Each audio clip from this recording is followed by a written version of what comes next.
పోతోంది. మీకు ఇప్పటికే మీరు వార్తలు చూస్తున్నారు, అంచనా వేస్తున్నారు కదా. గత అనుభవాల దృష్ట్యా రేపు తాకబోయే మొంతా తుఫాన్ని మీరు ఎలా అంచనా వేస్తున్నారు? నమస్కారం అండి.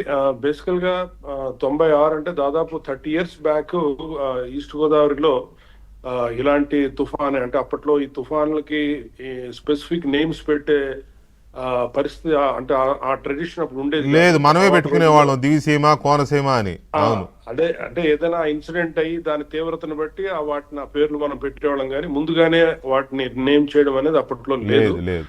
అయితే ఇది కరెక్ట్ గా ఐ థింక్ నవంబర్ డిసెంబర్ ఆ టైంలోనే వచ్చిందంటే అప్పట్లో కూడా ఈ తుఫాను చాలా భయంకరమైనటువంటి తుఫాను. చాలా అల్లల్లాడిపోయింది మొత్తం జిల్లా అంతా కూడా, ముఖ్యంగా కాకినాడ ప్రాంతం, అలాగే కాకినాడ డివిజన్, అలాగే అమలాపురం డివిజన్ బాగా దీని తీవ్రతని విట్నెస్ చేయడం.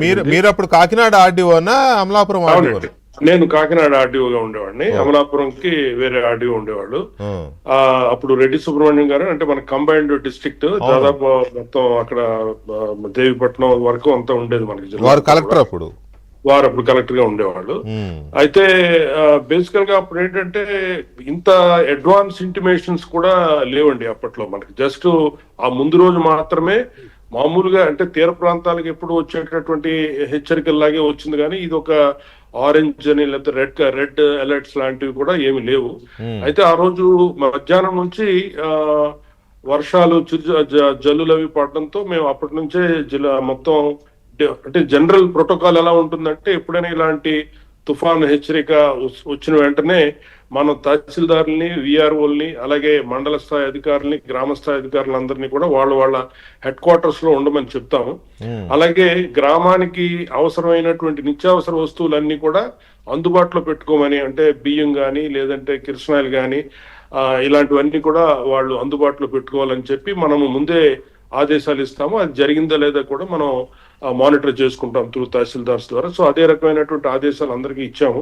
అయితే అప్పుడు 96 లో మీరు అప్పుడు చూసినప్పుడు అప్పటి గాలులు ఎంత వేగంతో అప్పుడు గాలు ఇచ్చాయి అంచనా, అప్పుడు అనుభవం చెప్తారా ఒకసారి?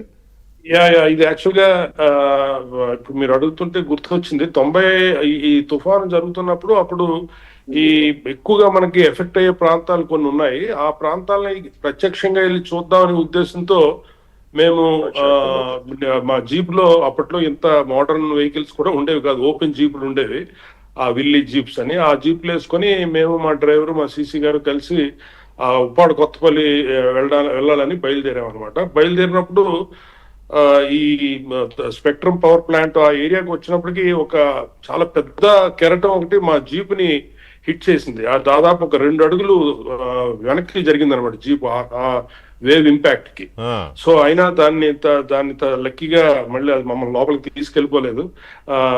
అది దాటి గ్రామాల్లోకి వెళ్ళి ఏవైతే కొన్ని గ్రామాలు అయితే మరీ తీరం ఒడ్డునే ఉంటాయన్నమాట, వాళ్ళు రోజు కెరటాలని చూస్తుంటారు. అలాంటి వాళ్ళకి వెళ్ళి మళ్ళీ నచ్చ చెప్పి మీరు మామూలుగా అనుకోకండి.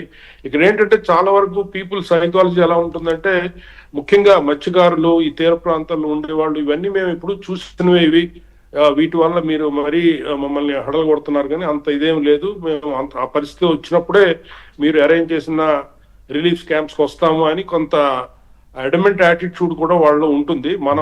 మనకున్నంత ఆందోళన వాళ్ళు పెంచరు. సో ఒక్కొక్కసారి మన బల ప్రదర్శన కూడా చేయాల్సి ఉంటుంది. మన తలయారిని వాళ్ళని తీసుకుని వెళ్ళి అక్కడ మనం అరేంజ్ చేసిన బస్సులని లేదంటే లారీల్లో ఎక్కించి కూడా ఒక్కోసారి తీసుకెళ్ళిన పరిస్థితి ఉంటుంది. కానీ వాళ్ళకు కూడా కొన్ని జెన్యూన్ సమస్యలు ఉంటాయి. ఎందుకంటే వాళ్ళు కాయ కష్టం చేసుకునే వాళ్ళు సంపాదించిన డబ్బు కానీ వాళ్ళు సంపాదించిన ఆస్తులను కానీ వదిలి మనం అరేంజ్ చేసినటువంటి క్యాంప్స్ కి రావడానికి వాళ్ళకు కొన్ని జెన్యూన్ రీజన్స్ చెప్తారు. అయితే అప్పట్లో పోలీస్ సహకారంతో ఒక్కొక్క ఊర్లో ఒక కానిస్టేబుల్ పెట్టి వాళ్ళకి ఏదో ధైర్యం చెప్పి మూవ్ చేసేవాళ్ళం.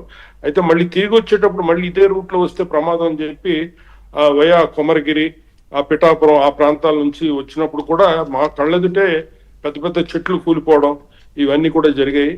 సో ఆ రోజు రాత్రంతా మేము ఇంకా అన్ని ఏ ప్రాంతాలు అయితే ఈ వరదలు అదే ఈ ప్రమాదం ఉంటుందనే ఉందో ఆ ప్రాంతాలని మేమే స్వయంగా తిరిగి మత్స్యకారులందరినీ కూడా అలర్ట్ చేయడం జరిగింది.